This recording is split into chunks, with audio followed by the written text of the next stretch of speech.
Whenever you're ready, Vice Chairman. Okay, good evening. We are bringing to order the regular Planning and Zoning Commission meeting for Tuesday, November 28th, 2023. We'll start with roll call. Chairman Lee Young, Vice Chairman Dana Hennis, Present. Commissioner Brian Clark, Present. Commissioner Jenny Grieger, Present. Commissioner Jim Mayne. Present. Okay, first off on the agenda is the consent agenda. Mr. Chairman, I move that we approve the consent agenda. All in, second. I'll second it. Thank you. All in favor? Aye. Aye. Motion passes. Just to clarify, Jessica, is it on record that we closed the public hearing last meeting? We did, I believe, right? Yes.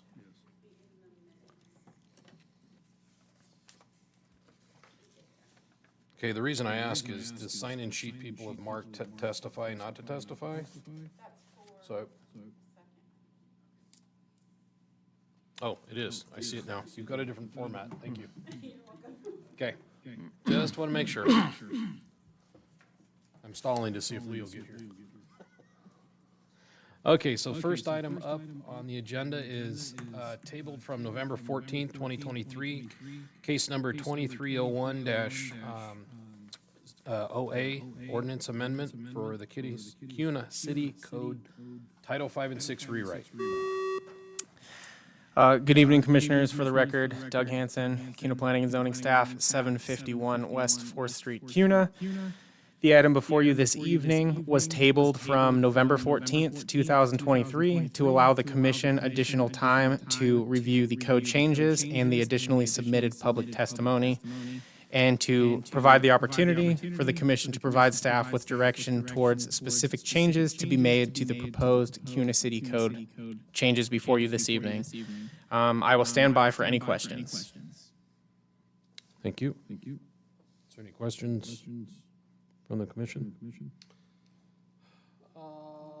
First and foremost,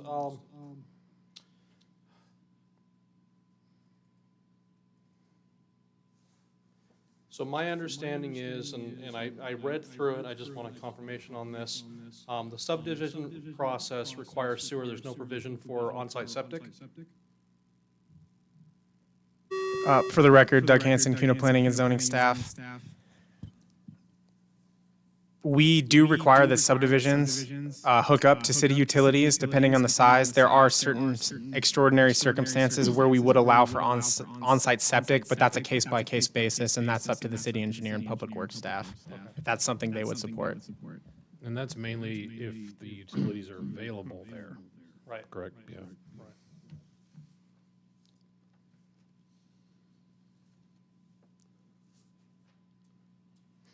Did you have any, Jim? Well, you bet. So I've done a little research and looked up the definitions of a lot split in a subdivision. And in a lot split, it's dividing an original lot, tract, or parcel. And a lot split shall not create more than 3 new parcels from the original lot.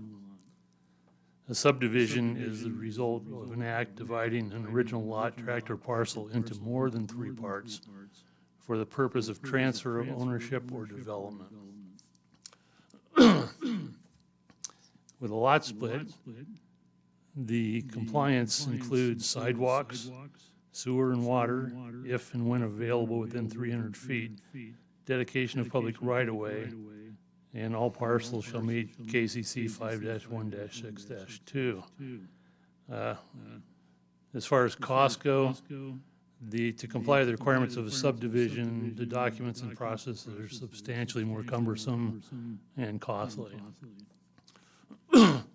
So my thoughts on it after reviewing it is, I would like to see the lot split process remain separate from the subdivision process. However, I think we need to consider some things. One, if water and sewer are not within 300 feet, I think a minimum lot size needs to be established. And then increase it to 1.5 acres and a lot split, so you have adequate space to do a septic and a well. And if a lot split is approved prior to water and sewer being within 300 feet, connection to the water and sewer should not be required until such time as the well and septic fail.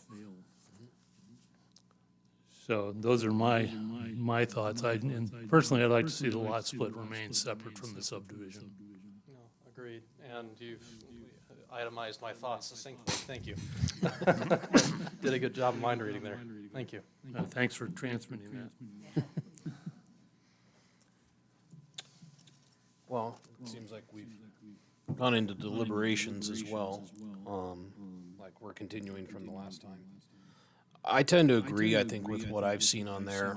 I'd like to keep provisions for the lot split for at least for smaller parcels. I think if you're up into the 20 to 100 acre parcels, I think a lot split doesn't make sense. It does to a subdivision, but if you've got a 5 acre or less, for say, lot that you're subdividing to 2 or 3 family members or something, it would seem like that would be a lot more appropriate just to stay as a lot split. So are you proposing potentially to put a cap on the original lot size? So you don't qualify for a lot split if you're over 20 acres? Well, and that's kind of what that's saying. In a nutshell, too, it can be construed as such if you're only splitting it into, if you got a 100 acre parcel and you go to split it to maximum 3 lots, it's 20 acre parcels plus 38, yeah. 33.3. So it's, it's not something you normally put a house for a child on or an uncle or family member or something. So that's just kind of my thinking in the reviewing is maybe we put one of the possible solutions is put a cap on a lot split, or at least establish, like you were saying, establish some boundaries into. I understand what the city's proposing to keep, like we talked last time about sidewalks and continuation and continuity Yeah, between. those are there, yeah. But if you've got a couple of acres that you're splitting out, into 2 little homes, some of what the people presently living, myself included, within CUNA, like the agricultural aspect, which isn't just necessarily continuity across there. Maybe you skip a sidewalk here or there and a curb here or there, and you don't have streetlights in front of your house because you're only a 1 acre or 2 acre parcel. Is that a bad thing with the city of what we're trying to keep as kind of our history of the city? I don't think so. But that's my opinion. That's what I'm bringing to the deliberations.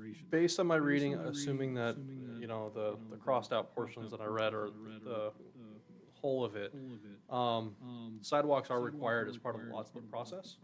Yeah, that's Yeah. something I didn't realize. That's what I but- caught too. So, For the record, Doug Hansen, CUNA Planning and Zoning staff, it depends on the acreage of the splits. If it's greater than 2 acres, sidewalks are not required. If it's less than 1 acre, sidewalks are required. If it's between 1 and 2 acres, it's established on a case-by-case basis. You have to weigh in other factors. got it. No, I think it makes sense to establish a minimum lot size for a lot split. The utility lot split, I think what they're trying to do there, it makes perfect sense. There's no minimum size for a utility lot split. That makes total sense to me. But there should still be a separate ordinance for lot split, and we should establish a minimum so that we don't get somebody who, I don't know, carves off 2 5,000 square foot lots for giggles. I don't think that's appropriate considering what we're talking about. They would only be able to split off 2 lots and maintain the 3rd lot, based on the way the code's written. But I think if that's your goal, you need to go through the subdivision process, and there needs to be a final plat, right? So that's one of the big things, and that's one of the documents we're talking about that's not required as part of a lot split. Surveyor charge an arm and a leg for a final plat. A legal description for a lot split's not a big deal. It's a couple grand. Yeah. So up front, just from the filing process alone, it's ordinances, or it's not ordinances, I'm sorry. It's This is the cumbersome. ordinance. Yes. It's cumbersome. and- cumbersome. Yeah. Costly. Yeah. And Jim succinctly said that. It's just, yeah, for a lot split, for like what some of the comments we've had, I don't think it's necessarily appropriate to go through the whole subdivision process. But we have to give them direction as to how to fix that. Right. Okay. I haven't heard much from you. Yeah, no, I'm good with the conversation and agree. I don't think that we can set a total acreage number on it. I think that it needs to remain that the lot split is basically creating 3 lots out of one. If it's 120 acres and you create 2 1.5 acre lots and you have a, 118 acre lot, I don't see an issue with that. So I think it's just basically creating 3 lots. But there should be a minimum size on those lots. And based on they may have septic and water, it should probably be in the area of 1.5 acres. Yeah, I mean, that would seem appropriate because you kind of need that much space. We have to have separation between a well and a septic system, and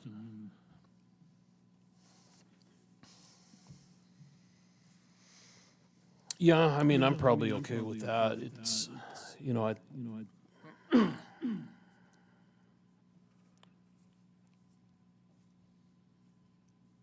I just try to think if there's any issues with the maximum or anything. No, I wouldn't see establishing a maximum as in the spirit of the lot split lot process. Because, again, like he was talking about, if you got 120 acre parcel and you want to split it an acre or 2 off for the kids, Yeah. or 10 acres or whatever the case may be, you're not going to find if you established a 100 acre maximum on that, now you're pushing one of these farms back into the subdivision process. Because a lot of these farms are 160 acres plus. Yeah, that's true. Because I think 160 acres is a typical section, yes? So, and a lot of these farms are a whole section, if not multiple sections. So I think it would be appropriate to retain but establish a minimum. Okay.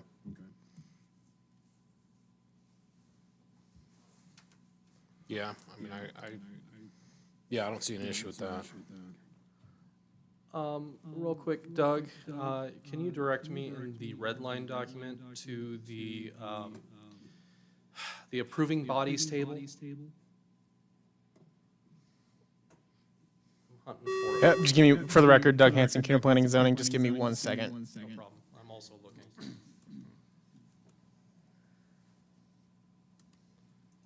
There was some concern brought up by another commenter regarding the approving body changes and transparency in the city. I just want to give that due attention.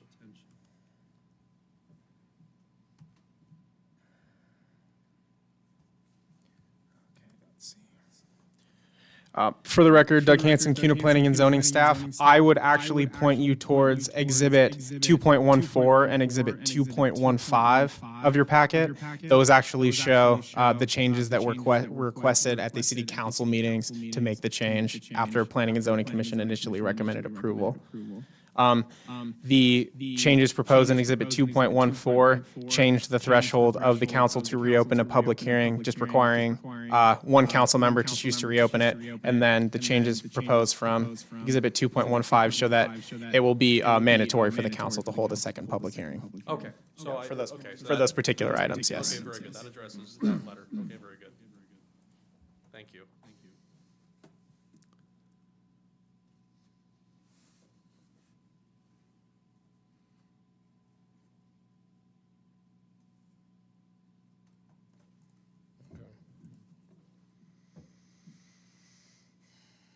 Where we at?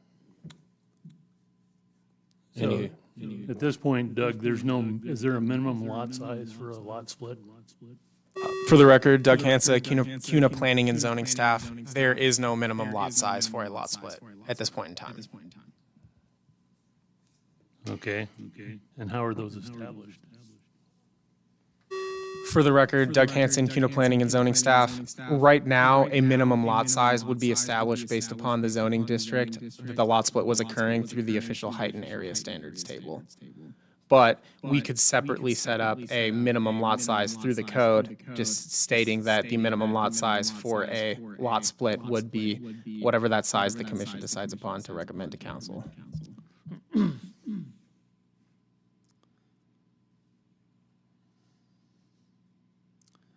Typically, do lot splits have water and sewer available to them? For the record, Doug Hanson, CUNA Planning and Zoning staff. We require that if a lot split occurs within 300 feet of available city utilities, that they do hook into the sewer, water, and irrigation system. Generally, the characteristics of the types of lots we see for lot splits are more rural in nature, so generally, city services are not available within 300 feet of those properties. I tend to agree with you, Jim, that, those seem to be, that kind of condition would seem to be more of a rural nature, so we do need to kind of think about that. Well, as far as that's concerned, I'm not 1,000% sure how I feel about that. If a utility is existing in your frontage, it's already a $10,000 cost, typically, for a hookup, because there's, because it's traffic control plans, engineering plans, all that kind of fun stuff. So, I mean, that's already an onus, and that's if it's sitting in your front yard. Adding an additional 300 lineal feet of 8-inch water main, 12-inch water main, whatever the case may be, and all the studies that are required through engineering, that's a big burden too, especially if we're talking about 300 feet. 300 feet of 8-inch pipe ain't something to laugh at. Not anymore. No. So is there an opportunity right now to potentially amend that and get it to be, okay, if it's in your frontage, you gotta take it? But I mean, But that's always been city code. That's Okay. the problem. Okay. That's in every spot, that's fair. if it's available. Because I know that's presently in any of the septic systems. If you've got an existing septic system and it fails, if utilities are within 300 feet, you're required to hook up.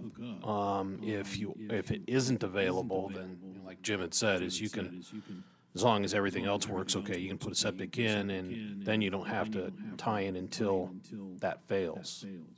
So there's already those provisions in the code and have been there for quite a while. So I think to try to rewrite the code for that would be really, really tough. That's fair. And for the record, Doug Hanson, CUNA Planning and Zoning staff, so you are aware, in order to get the septic, you still need sign-off from the Central District Health Department. And just because we allow for a lot split or some type of land division does not necessarily mean that Central District Health will sign off on putting a septic on that piece of property. A significant portion of CUNA is located in the nitrate priority area, which makes those septic and wastewater requirements much stricter. Got it. Okay. Yeah, I mean, everything else still has to go that way. They can't just lot split and have it easy. So they still got to maintain all the regular hoops that we have to jump through as we add structures on properties. Fair enough. And I think as it's currently written, the 300-foot distance for sewer and water is in the current lot split code. So we wouldn't be changing that necessarily.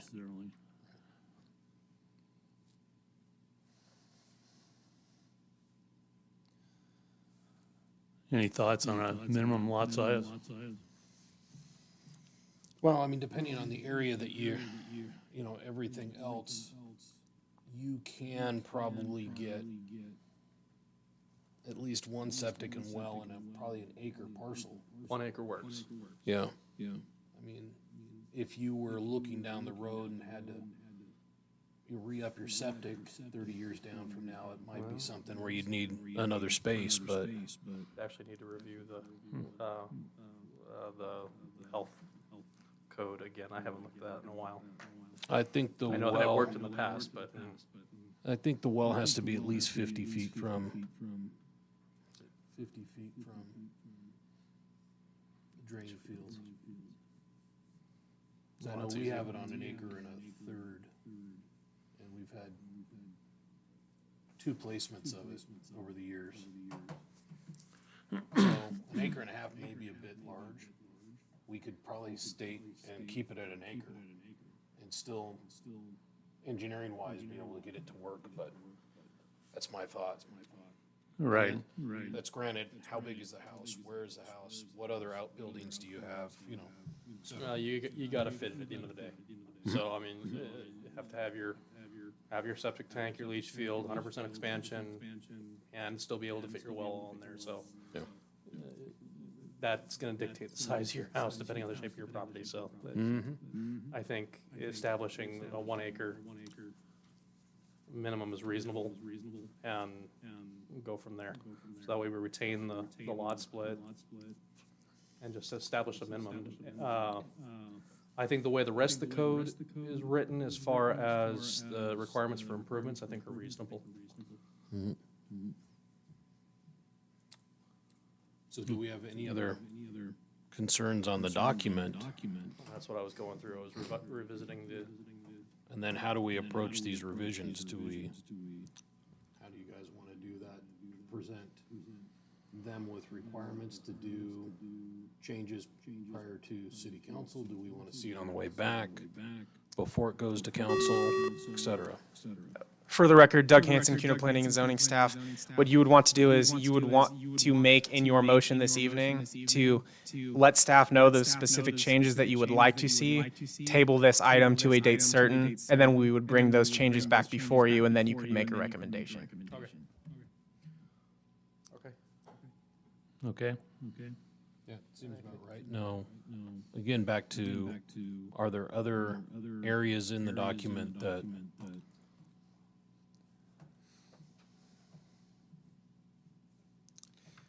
I mean, I think everything else seems to be kind of addressed. This was the, kind of the area that I had concerns with, was just the subdivision lot split process. But I want to make sure. Right, I think the main concern was just combining the two, and as long as we keep those two separate processes, the lot split similar to what it is currently, that there shouldn't be an issue.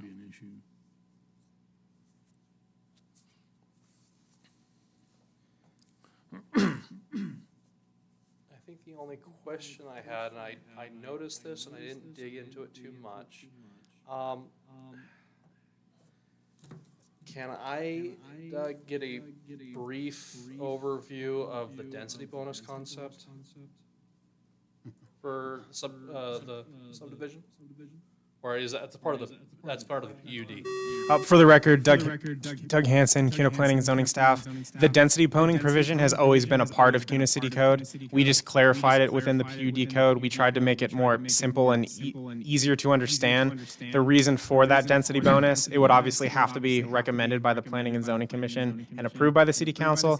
The reasoning for that is for the purposes when development comes forward with a mixture of uses, or there are odd-shaped lots, things like that, so that we are able to utilize the unique characteristics of certain pieces of property and incentivizing the development of those. A lot of what you'll see in code is the majority of the time those development bonuses come from, whether it be a land donation to a public entity, just circumstances like that. Okay, yeah, no, okay, I've dealt with it in the past, all right. Okay. No, that's good then. I think that, I have no other concerns at this point. Okay. With that, I would stand for some recommendations or motion. First, Doug, could you read back the specific changes that we've agreed on here tonight? For the record, Doug Hanson, CUNA Planning and Zoning staff. At this point, the one definitive that has been discussed is establishing a 1 acre minimum. do you want us to pursue any other types of changes? Specifically? And just retaining the lot split portion. Yeah, we would retain the lot split portion of code. We would establish a 1 acre minimum. And then are there any other changes you would like tweaks you would like to see in that portion of code, the lot split code? I didn't have any other ones. No. No, Okay. establish a 1 acre minimum and retain the code.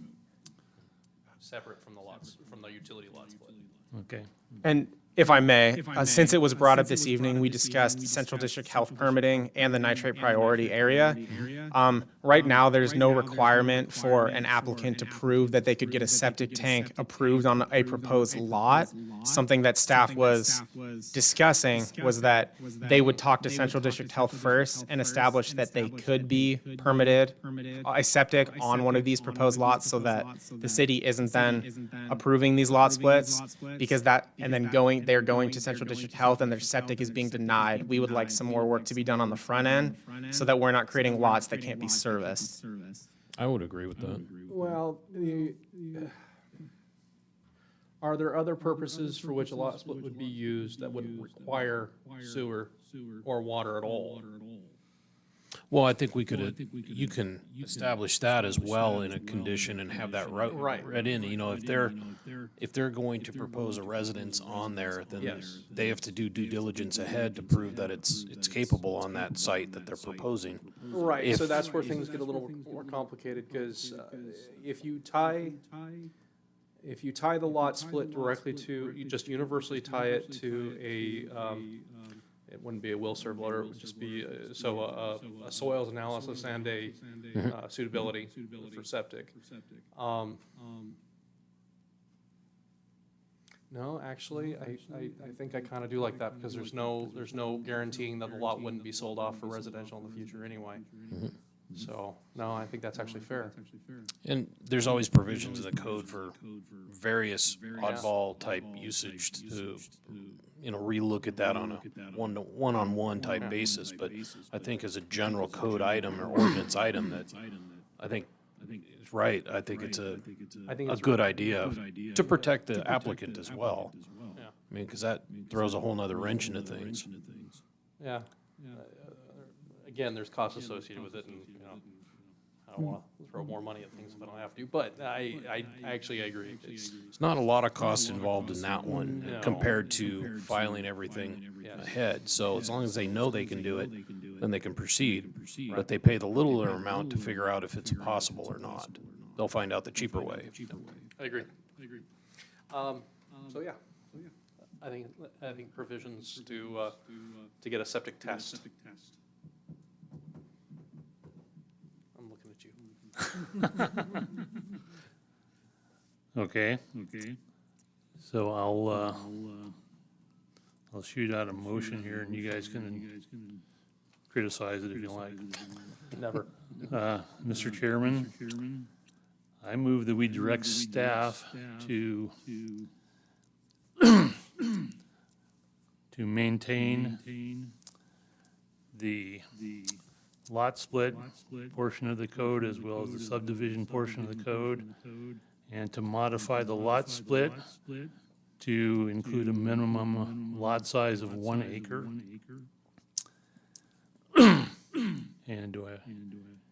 And I'd like to table, I'm sorry.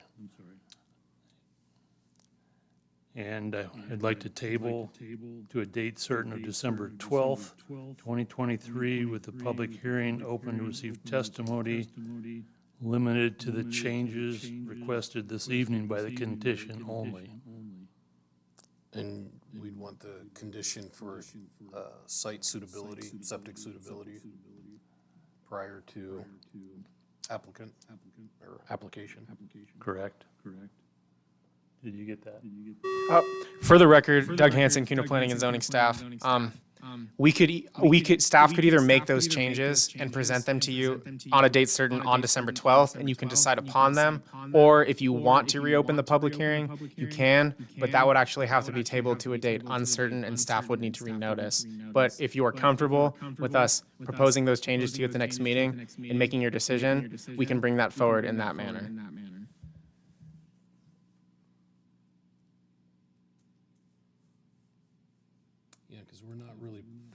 new information, it's just rewrites. Correct. Right.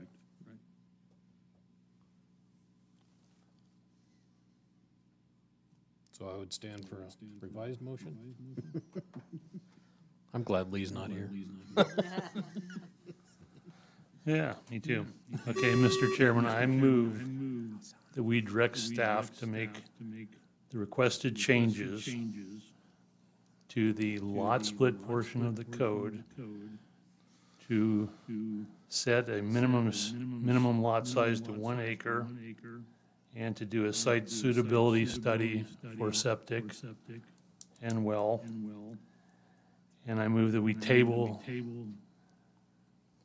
the presentation by staff to a date certain of December 12th, with the public hearing to receive testimony limited to those changes only. No public hearing. No public hearing? They'd have to renotice, so we can't do it to a date certain. Okay. Are you wanting public testimony on, this is the information we received it on already? Correct. Yeah, so at this point, we're acting on public testimony. We're acting on the information that they've already, Yeah, I'm trying to get my head around this. Because we're making changes to the lot split code. So wouldn't we need to have staff present that? and then No, have- yeah, so for the record, Doug Hanson, CUNA Planning and Zoning Staff, as a point of clarification, there's no requirement to reopen the public hearing. The public hearing has been held. We've received the testimony. Staff has direction to make the specific changes. And just as, to add it to the record, there will still be an additional public hearing before the city council after you've made a recommendation that will be noticed. So there will still be opportunities to provide public testimony in the future on this item. good point, thank you. Okay.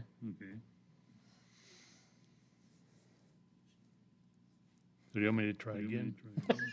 Third time's a charm. Third time's a charm. So we don't want a public hearing at the next, we want to move it to a date uncertain. So for the record, Doug Hanson, CUNA Planning and Zoning Staff, I think what we would want to see is a motion to establish that 1 acre minimum, require the site suitability test for a septic, and table to a date certain of December 12th. Okay, No public hearing. no public hearing. Okay, Mr. Chairman, last time, I move that we direct staff to make the changes as requested to the lot split portion of the code to change to a minimum lot size of 1 acre and perform a site suitability study and table to a date certain of December 12th, 2023. Seconded. All in favor? Aye. Thank you. Thank you, Good Jim. practice. It's your job. Again, thank you, Lee. Okay, so next item on the agenda is case number 23-03-AN annexation and 23-12-SUP special use permit and 2311-DR design review for the 10-mile storage.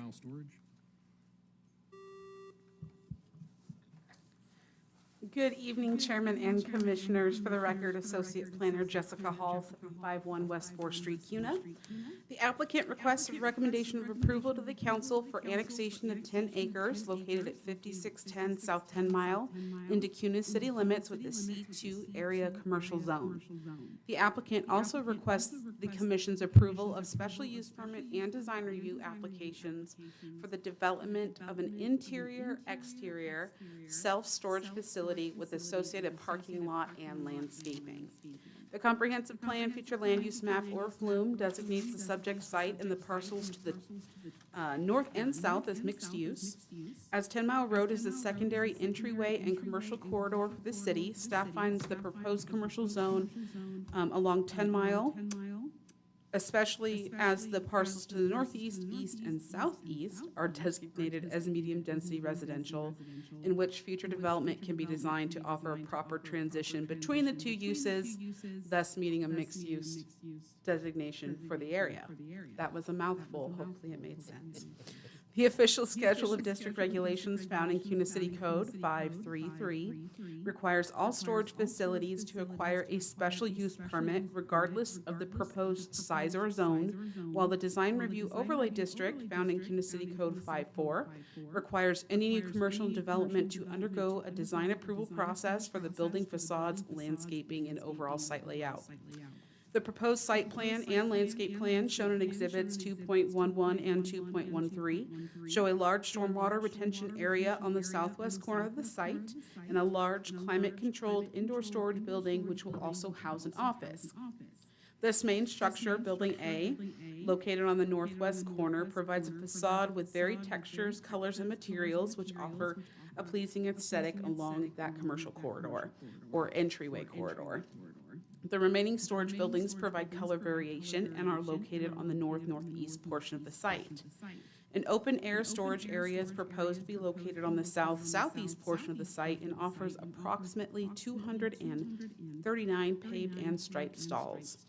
The entire site is bordered by landscape buffering with substantial planting. Fencing is proposed around the perimeter of the open-air storage area and 9 storage buildings. Fencing materials were not specifically called out. As such, staff will note that fencing will comply, or shall comply, with CUNA City Code 555, fences, walls, and hedges. The applicant proposes the site utilize a private septic system as the closest sewer connection point is located over 300 feet away. Staff notes when sewer service comes within 300 feet of the site and the septic system fails, the project shall be required to connect at the time. The closest potable water and pressurized irrigation connection points are located within 10 Mile Road. As such, the applicant shall be required to construct a 12-inch main for each within Ballard Lane. Based on this information, the city engineer and public works staff can support approval of the request. As a result of the proposed development, Ada County Highway District is requiring the applicant to dedicate additional right-of-way on 10 Mile Road to total 50 feet from center line, as well as installation of an 8-foot detached sidewalk. As Ballard Lane on the north is classified as a collector roadway, the applicant is required to construct it as half of a 36-foot street section with curb, gutter, and 8-foot sidewalk. Staff would note that though ACHD notes an attached sidewalk, CUNA City Code 517 landscaping requirements requires that the 8-foot sidewalk be detached, located fully within the right-of-way, and have a 4 to 8 irrigated and landscape planter strip. ACHD will also require the existing driveway located on 10 Mile Road to be closed and the 2 proposed driveways into the site to be constructed on Ballard Lane. Upon review of the application materials by city staff and other affected agencies, staff finds this application to be compliant with CUNA City Code Title V, the Comprehensive Plan, Idaho Code 50-222 annexations, and Idaho Code 67-65 Local Land Use Planning Act. With that, I will answer any additional questions you have. Thank you, Jessica. Any questions from the commission? No. She answered all mine. Do we have the applicant present? If you'd like to come up. And please state your name and address for the record and press the bottom of the mic to where it goes green. There you go. Mr. Chair, members of the commission, Ben Semple, Rodney Evans and Partners, 1450 West Bannock Street, Boise, Idaho, 83702. I want to thank Jessica, first of all, for the presentation as well as the assistance during the application process for this project. We've looked at it a couple different ways and ultimately feel like this would be a great addition to this area, especially knowing that this is a mixed-use land use and there's really not any facilities like this in that area. But a lot of single-family homes going up, so we feel like there's a lot of users for this type of product there. So first of all, also, we're in agreement with the staff report and the conditions of approval contained there within. And really what I wanted to discuss was some of the public comment received regarding the project. The first one that I wanted to talk about was the pavement widening. There were some concerns about a differentiation of elevation of the pavement widening along Ballard Lane. And Per ACHD's requirements, there'll be engineered drawings that are prepared and submitted to them. We will have to match the existing pavement elevation where the cut line is for any expansion of that. This will lead to a wider pavement section on Ballard Lane than currently exists, and it will also place curb gutter and sidewalk on the south side as opposed to the borrow ditch that's currently there. And then any irrigation facilities that run along the south side of Ballard Lane will either be retained in place or redeveloped to ensure continued delivery of irrigation water to every downstream user. Because there is a drain that comes through the site, and the developer is well aware of that and intends to reroute that probably through some piping through the site that will still be accessible to be maintained in perpetuity. Let's see. There was some comment about building out the full street section. ACHD's policy requires half of the street section to be built with this project. There's also some concerns that expanding the road to the north may impact some of the neighbors along the north, some fencing and the borrow ditch along there that currently functions, as a rural road section. If there's some pavement that is damaged along there that needs to be repaved or resurfaced in some way, I'm sure that the applicant will have conversations with ACHD about that, just to make sure that it's a nice, smooth roadway along the entire north edge of this property. I do want to call out that 12-inch main line is being extended for water is being extended from the intersection of 10 Mile and Ballard to the east property boundary. It's a pretty substantial water main project, but with the redevelopment of the site like this, the developer's aware of that cost. The traffic and headlights were some other comments that were submitted from the public. And the developer, I had a chance to talk with him. He is not here tonight. He has the flu and felt like it would be better for him to not be here and exposing that to other people. But we had a very long conversation about this, and he's going to work directly with the neighbor immediately to the north that's closest to the entry into this project to talk about some fencing or a combination of that with some landscaping to make sure that there aren't any impacts to their home from people exiting this project. Obviously, with the exiting of this project, it's the furthest west that ACHD has approved the entry into here, and traffic will be turning west. There's no connection to the east on Ballard Lane. It dead ends into some other larger residential properties right now. But we are looking at installing some dead end signs and no through traffic signs, whatever we can do to make sure that users of this project understand that there is no through traffic that goes east of the entry. The easternmost entry or driveway that goes onto Ballard is an emergency only access as required by the fire department. We had that a little bit further east, and the fire department asked us to move that to the western boundary just for additional distance between those for safety of emergency vehicles. There was some question about potentially putting speed bumps on Ballard. ACHD and I believe the city of Kuna do not allow those to be placed on a roadway that's classified as a collector roadway. Some experience I've had with the fire department, they also don't really like them because they can create some maintenance issues with the suspension systems in their larger apparatus and potentially extend response times of emergency vehicles. And knowing that there will be signing this roadway as dead end and stuff that we'll probably put something to the effect of you will not be able to turn your trailer around down here if you go past this entrance as well, just to make sure that people are well aware of where they should not be driving. Let's see, we did explore potentially moving the entrance a little further west towards 10 Mile. There was some concerns about stacking for users turning into this project that traffic could potentially back up to 10 Mile. We obviously don't want to do that. And again, ACHD did approve the location of the entrance. Another question we had was about the facility hours. This will not be a 24/7 facility for self-storage. Talking to a couple different, guess, operators of self-storage facilities for this. We anticipate this to be something in the 7 a.m. to 7 p.m. range of operations. There will be a manager / maintenance person that is on the site periodically.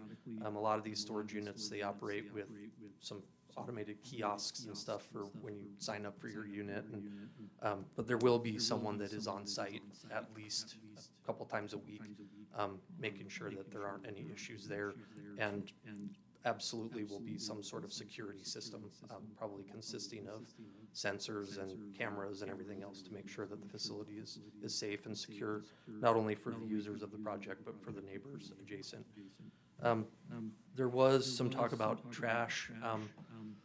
You know, with storage unit facilities, putting in trash enclosures for dumpsters invites people that use them to put large, you know, couches they don't want, other stuff that they don't want in their storage unit or can't fit into those, and then it becomes a problem for solid waste removing them. So there will be an office on the site, and we'll have some rollout, you know, the standard residential type carts for office use there. There will be a restroom facility for office use, and that is tied into a septic system on the site. There was an existing home on the site, and so we anticipate going through Central District Health and getting, you know, some more information about the existing septic and how to rehab that, move it to a better location for the office use. And that will be used until the time that the sewer is extended past this site. I believe it's 1,100 feet away right now, although there is potable water. So again, developer is well aware that they will need to hook into the sewer when that main gets brought by. Also knowing that the CUNA sewer treatment plant needs some pretty significant upgrades before really anything of substance gets connected to it. And I guess one last thing about the entrance into this site, it is about 135 feet west of the driveway entrance of the house immediately to the north. It's kind of, you know, immediately north of the westernmost part of the site, I guess.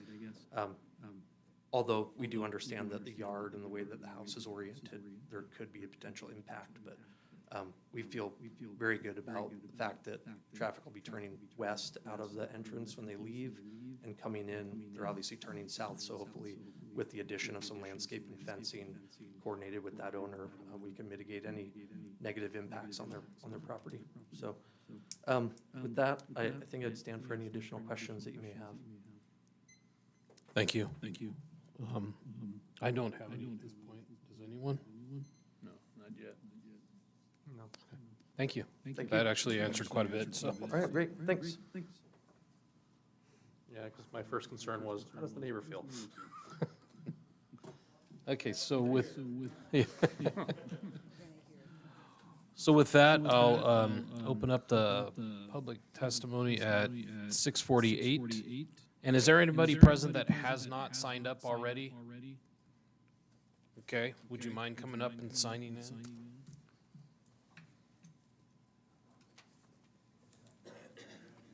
In favor, neutral, or in opposition?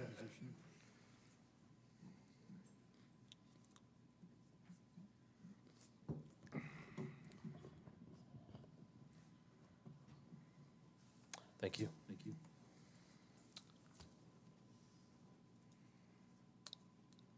Okay, and so just to remind everybody, it's, everybody gets 3 minutes to present their testimony, and we'll go in just basically by the list. So first we'll have up in favor is Robbie Reno.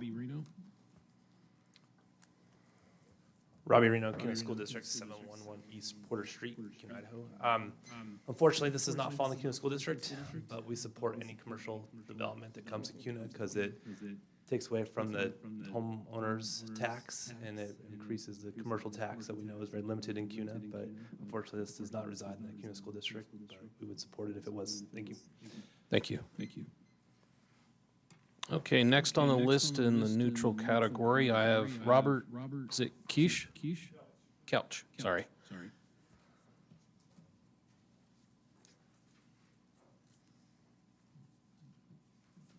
Jenny Kelch, Robert's wife. So we reside at 3188 West Ballard Lane. Could you come closer to it? Yeah, there you go. Is that better? Yeah. So we reside at 3188 Ballard Lane, so we are directly across from the storage unit.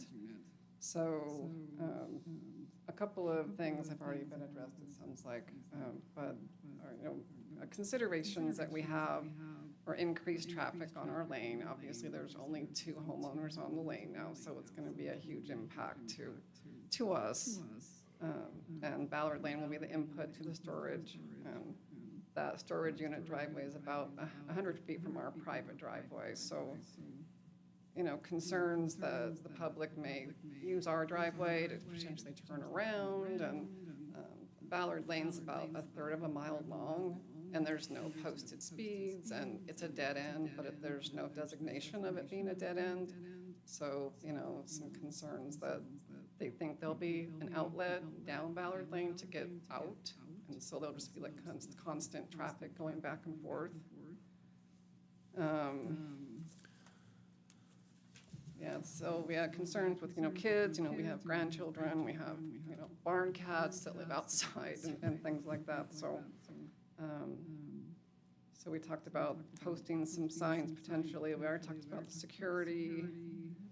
Our house will directly face the traffic coming out of the driveway, so every car that comes out is gonna shine lights onto our house. So that was a concern as well. Street lights are gonna be placed, I don't know where they're gonna be replaced, but they could potentially be shining into our home as well. And then we have a horse pasture fencing right along Ballard Lane. And so, concerns just for public wanting to cross the street and pet our horses, or, just come onto our property because we're right there, so. That was that. Talked about security cameras. And then the lane, the paving of the lane, only half of the width. We have some concerns just on the gravel road and how it's gonna all match. And, we have farm equipment coming down the road, all season long that, could impact that roadway. So that was our other concern. And that's it. Thank you. I have a couple of questions real quick. So what gravel road are you indicating? Is it the So Ballard Lane yeah, itself? I don't know what you. It's recycled asphalt. And it's got a bunch of potholes in it, and Okay. it's not in very good shape. And so we're thinking if the road only gets developed half of it, the other half is just gonna deteriorate really bad. Okay. And is your driveway's down Ballard Lane, a little further down? Okay, Yeah, but the house is 100 feet or so, in but front, then okay. the house that's in towards 10 Mile, if that makes Okay, sense. gotcha. I just trying to get that in my mind where that is. Yeah. Okay, thank you. Okay, next on the list, Michael Tompkinson.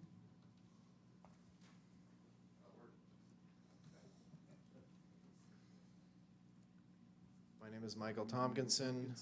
We live at 2824 Ballard Lane. We're neighbors next to Jenny and Robert, who just previously spoke. We have a number of concerns, as comes with development. Obviously, you're not going to stop development. And what is currently there to what could be there sounds better. Along that note, we do have some of the same concerns that the previous Jenny and Robert spoke about, and that is the asphalt driveway.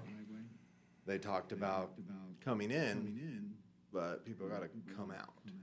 And they're gonna tear that other half of the road up, leaving. Because when we met with the original proposal, when we had the on-site meeting, I'm sorry, I don't know what that's called, I'm not recalling it right now, but neighborhood meeting, and we went over that. They were only gonna do like 12 and a half feet. But it's 20, 25 feet wide. and they're gonna put that entrance. So people come in, got a new paved road, but people that come out are gonna drive down our road. And that's gonna take some extra wear and tear. And we would like to see that to wherever their entrance is, completed the full width. We've got a little question on how that's gonna work out, because it's a little blurry, ACHD. 2 years ago, roughly, took that right away back from us. So it's their job to maintain it.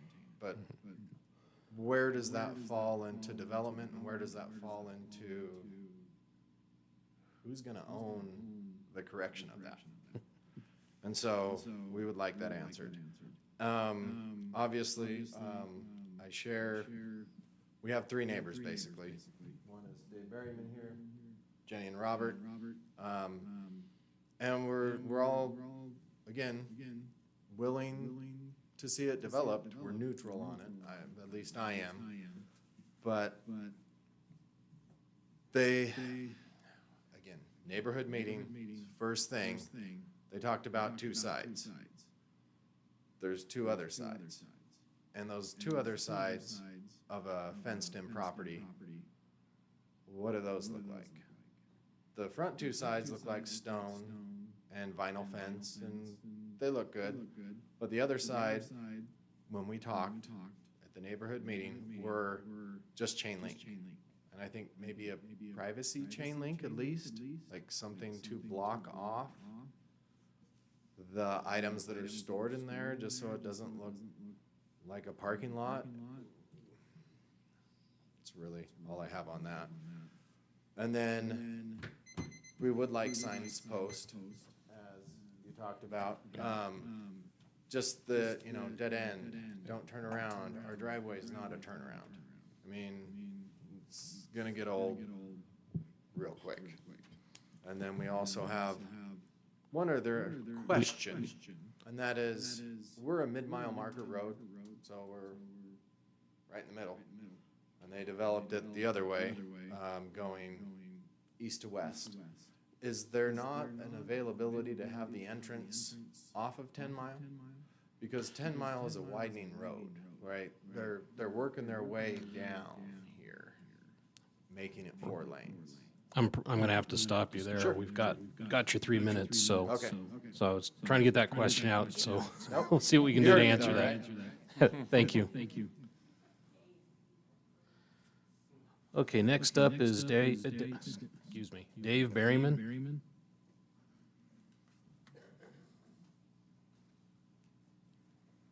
David Berryman, 2705 West Berryman Lane. I support the idea. I like it way better than 40 homes. Way less traffic, I think there's won't be constant. And I know Robert's and Jenny's concerns, and as well as Mike's, but my property's on the south side of the project. And I think we've talked about the fencing. I believe it's gonna be like a privacy fence.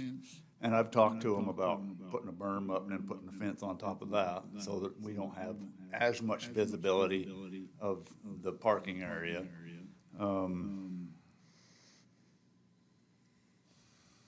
So I'm all for it.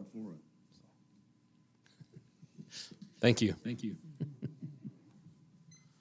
Okay, and last one up on the list tonight is Beverly Wolf.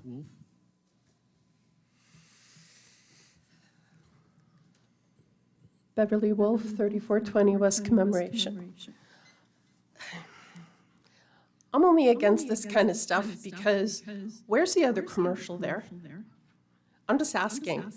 And can you tell me for sure that this piece of commercial development is actually going to fund the taxes? Because everything I've read about commercial incentives gives them breaks in their property taxes 50 to 100% for up to 5 years. So how exactly does that help the city of Acuna and me as a taxpayer? Berryman is the access to this. However, everybody still has to come down 10 Mile to get in and out. Bumper to bumper. I see it all day long and all night long, how busy that gets during peak hours.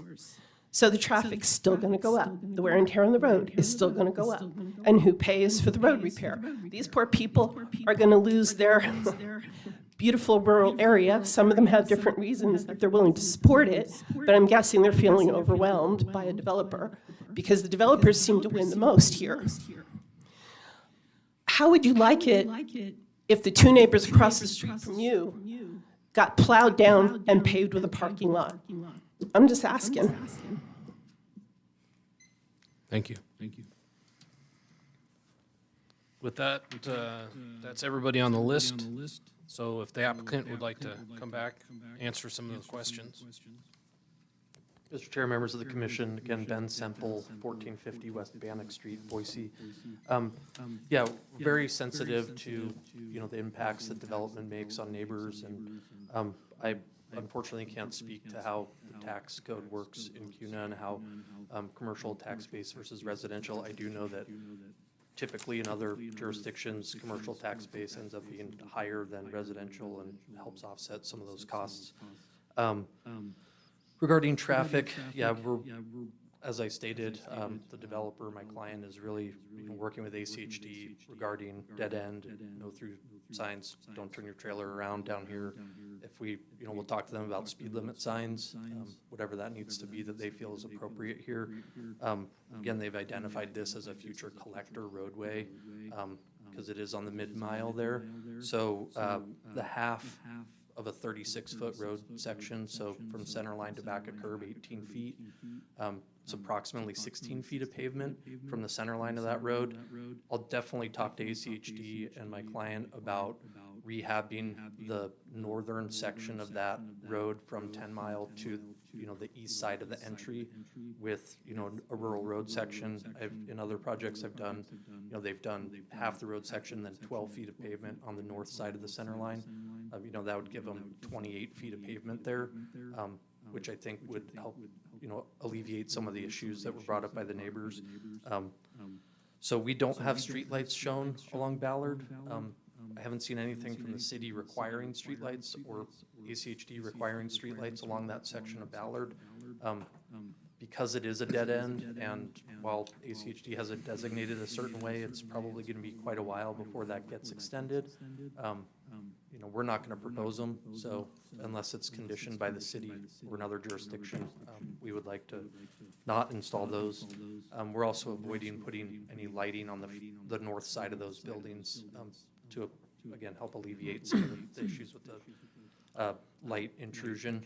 There is a landscape buffer between the buildings and the sidewalk, as well as between the sidewalk and the roadway. So we also feel like the addition of substantial landscape. I'm also the landscape architect on the project, so I've really worked hard at incorporating evergreens and some larger shade trees along there, as well as the other boundaries, including the west, south, and east sides as well. Let's see, the fencing will definitely meet CUNA standards. We'll do a privacy fence, whether that's a chain link with slats or a wood privacy, vinyl privacy, whatever is conditioned for that to be, to help, block as much, a berm, fencing, and landscaping seems totally appropriate around that outdoor storage area. The buildings themselves on the north side will really be attractive on the north. They're pretty standard on the south sides. They're going to be mostly roll-up doors. And then the main building out in the front, that climate controlled, is really going to be finished the same way all the way around, stucco, some metal panel, as conditioned with either hidden fasteners or painted fasteners, as again we're in agreement with. And the stormwater area in the southwest portion of that site, we're also going to incorporate a lot of other landscaping in there to kind of create just a nice naturalized area in that space. Excuse me. And then the one last thing about the access to 10 Mile, ACHD, anytime you develop, requires access from the lesser classified roadway, which in this case is Ballard Lane. They've actually told us they will not approve a direct access to 10 Mile which is why we have to close the current driveway out onto there. We are improving 10 Mile as well, a little bit of additional pavement, and then sidewalk along there also. So I think I've addressed everything that I can at this time, so I'd stand for any additional questions you might have. Thank you. Just a point of clarification, if indeed some agency requires streetlights out there, we still have dark skies ordinance in the city, so it would not be polluting into the neighbors' yards, just as a requirement, so just to let the neighbors know. Did anybody else have questions for the applicant? You bet. Uh-oh. So you're proposing a 7 a.m. to 7 p.m. operation hours? I mean, that's what I've discussed with my client. They're talking to some other operators. I mean, I know some are, 8 a.m. to 6 p.m. There's, times that, all I know is that it's not going to be a 24/7 facility, which I think. So is a there shouldn't be a concern. problem with headlights Correct. coming down the lane? I mean, at this time of year, possibly because of daylight Yeah. savings time, but, Yeah, most people avoid the colder months when they're moving anyway, so. Yeah, I'm looking at the half section on Ballard Lane, and to me, it seems that we should at least provide a full section from the entry to 10 Mile. Half plus 12, as he was stating, is usually. Yeah. That's very standard in a lot of areas, and that's providing a full drive lane on the north end. I'm sorry, so westbound traffic would be given a full drive lane. We're looking at a half plus 12. Okay.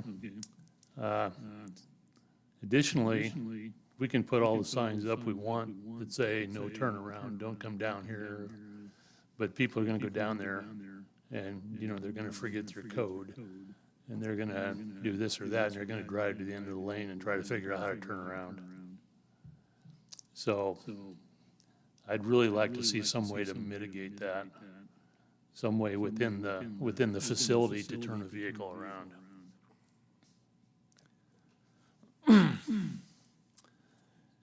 And, To clarify that, Jim, I mean, there's plenty of opportunity inside to turn around, but if they forgot their code, then what do you mean by that? well, if they forgot their code, they're gonna drive in with a Right. trailer, they can't get into the facility. Right. How do they turn around? Right, that's kind of what I was asking. So, Yeah. because you finished your statement with a provision to turn around in the facility. Well, I But think you part mean of prior that, to an access point? well, I think there needs to be some way that the facility provides a way for vehicles to turn around.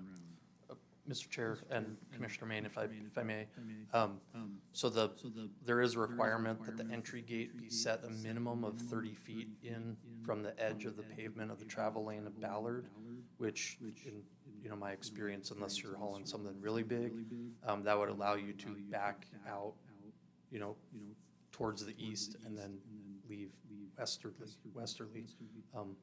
I don't know how else we can, putting a big paved cul-de-sac there at the entry may be a little challenging. We can look at where we can move that entry gate if we can push it further in. But it starts impacting some of the storage buildings and stuff. But I feel like people will have the opportunity to be able to back out and go without going east down the lane. Question on that point, the gate on that western access drive, would that be, because this access driveway is open to the public during operating hours, yes? Mr. Chair, Commissioner Clark, yeah, that's true, only during business hours. Okay, so is coded access going to be available at the gate outside of business hours? Because, okay. So that gate would just be normally closed off hours. So Jim, I think what I'm getting at here is this entire driveway access leading up to the parking lot just south of the building is open to the public during operating hours. So is that correct? It could be made that way, So the gate could be open from 7 a.m. to 7 p.m., so an access code wouldn't be required. Yeah, because there are additional gates, there are additional fences and gates going, there are a couple of them sitting here from what I can tell. one at the west edge of Building 2, Building 4, and then one catty corner from the southwest corner of Building 4, is that correct? Correct. Is that what I'm seeing? Yes, and Mr. Chair and Commissioners, also the building in the front, the northwestmost building, is secured interior space, so you could park in the parking lot. If you have a small unit inside that climate-controlled building, that then you could walk up to, punch in a code to access into that building, but the parking lot could, yeah, it would be accessible by the public. Okay, And So if you- that- so you- if that's how you want to condition it, then we can definitely make that happen. yes, that sounds good. And I'd like to see some signage to the east of that first entry that says, don't go past this point. Basically, you turn in here, and you come out here and you go out. So. Yeah, Mr. Chair and Commissioner Main, yeah, we'll have a sign that says entry, the only entry is here. The other one is an emergency only access, so there's no opportunity for anyone to go down there and get in anyway. And we'll make that very clear with signage. Okay.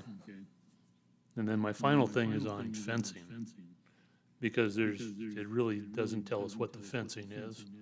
You just say you're gonna comply with the CUNA City Code. And maybe I need to know what the CUNA City Code is gonna require you to put in for fencing. And Mr. Chair, Commissioner Main, yeah, I think we're open to, if it's 6-foot vinyl, 6-foot wood, 6-foot chain link with slats. I think that there's a couple different options. Obviously, looking at something that's cost-effective but still does the job. And then with the combination of landscaping, we feel like, it's not gonna be an open vision chain link only fence. That's a definite. Right, is there an opportunity to actually berm part of that on the south and east sides and put the fence on top of the berm? Mr. Chair and Commissioner Main, yes, on the south, definitely around the outdoor storage area, that was the intent. The buildings themselves create a pretty good buffer along the northeast and the north part of the site. So, but yeah, we can do that. Right. Thank you. Commissioners, I would refer you to section 6.6 of the staff report. It gives specifically the CUNA City Code 555E, where it states fencing adjacent to residential areas shall be site obscuring. Then there is also additional detail of what can be used. It could be coniferous trees, vines, some kind of mesh fencing, privacy slats, something that is still attractive but does not create a severe maintenance concern or issue. And then there are some height allowances depending if that's like a security fencing with some type of barbed or razor wire above it. That definitely can be worked with the applicant to update their landscape plan to reflect that.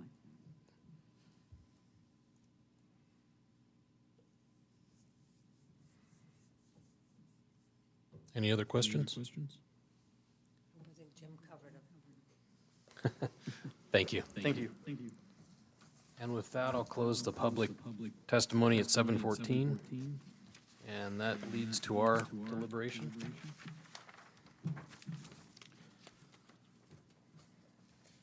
My only big concern at the end of the day would be to make sure that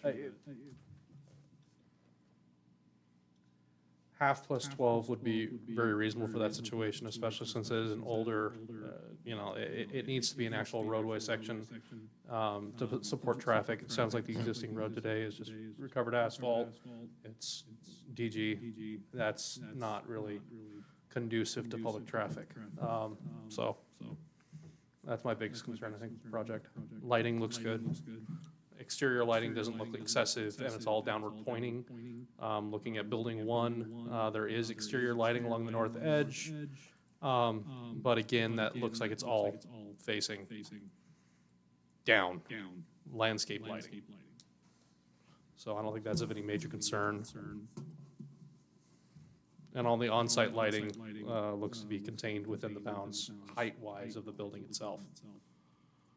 So I don't see that as being a large concern for the neighbors, potentially. No, I think if they go half plus 12 on the road. For the record, Doug Hanson, CUNA Planning and Zoning staff, just to touch on that. To be clear, the Ballard Lane is public right-of-way. It's outside of our jurisdictional authority, and especially in this case we can't be making conditions to make improvements north of center line. We can work with ACHD's policies to instill changes south of center line, but in this instance, the north of center line is outside of our jurisdictional authority. We would need to rely on ACHD to make recommended proposals to the policy. It would have to be fitting within their policy. If they're not recommending that we make any changes to the north of center line on Ballard Lane, that's not within our jurisdictional authority to establish. That might be something we can work with ACHD and bring up, but it's not really in our purview to make requirements north of center line at that point if ACHD is not requiring it. But if it's not good roadway, then how do we mitigate those concerns that it might damage that existing, quote, pavement, but it's really not pavement? For the record, Doug Hanson, CUNA Planning and Zoning staff, any damages that would occur as a result of construction would obviously need to be corrected and fixed.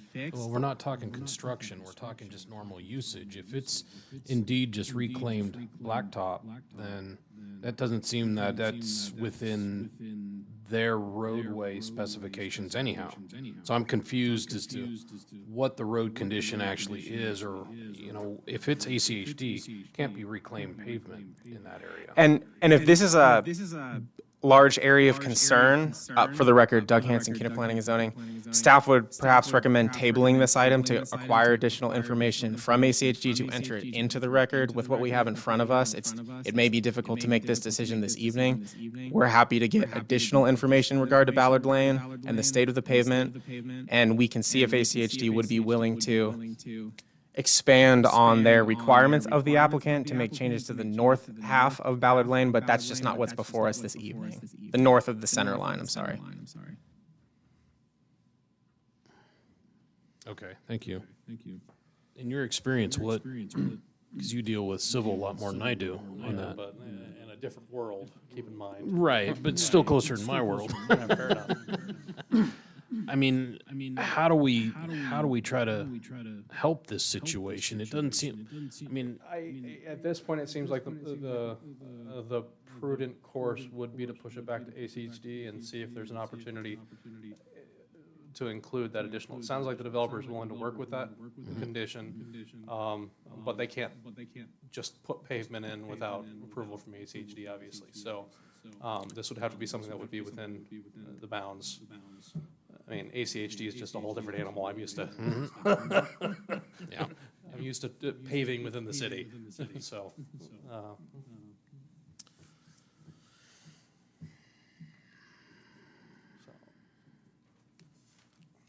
I'm just not sure if we can table it one session and get any information from ACHD. I mean, it's like pulling teeth from an elephant.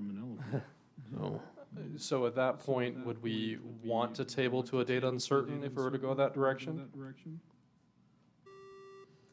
For the record, Jessica Hall, Associate Planner, 751 West 4th Street. Staff would request that you give us the opportunity to attempt to make that call to ACHD.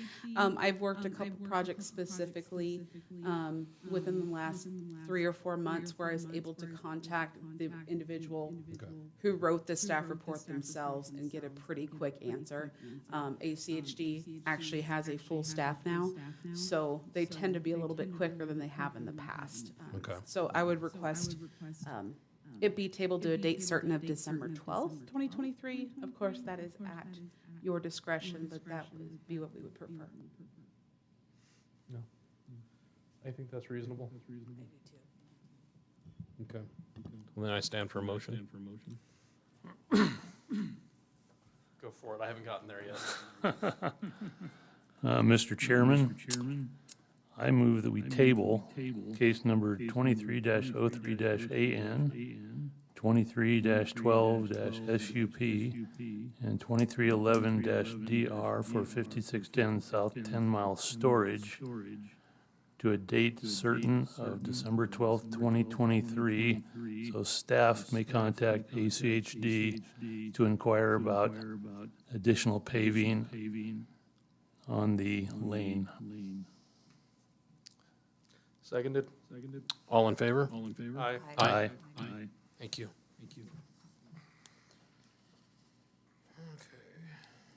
And with that, I see no other items on the agenda. Is there anything from staff to include tonight? Okay, I move we adjourn. Seconded. All in favor? Aye. Aye. Thank you.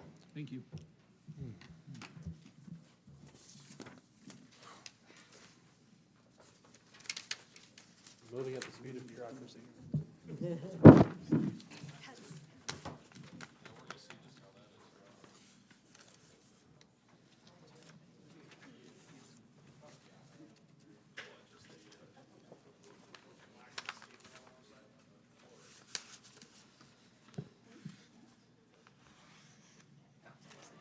Huh?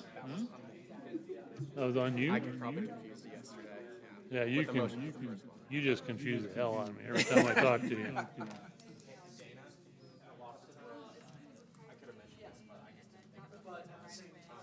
you hear they're half plus 12, a lot of the times when you get that requirement for ACHD, that's because there's currently no existing roadway. So when they're building out a completely new section of a mid-mile collector, if there's existing pavement, that's why it's sort of there. So we're not really used to seeing the level of development we've had. Usually when people are putting in mid-mile collectors, nothing exists there, or maybe it's a dirt road, something of that nature. So that's why these circumstances might appear a little bit different. Well, this one was just weird because it is to see there's right away. That's odd. And if it is in fact public right of way, like the report says, then it would need to be adequate to utilize as public right of way. No one at ACHD owns it, so that's why this is tabling it to you. As things get more complex, don't be afraid to just. That was just a strange one because It's a very weird circumstance. I guess Not typical. Lee is not home to. Oh, he is?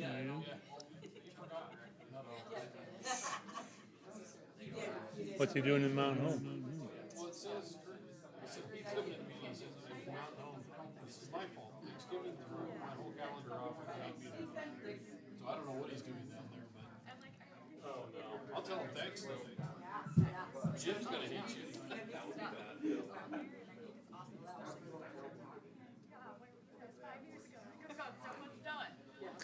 Nah, I don't hate Lee.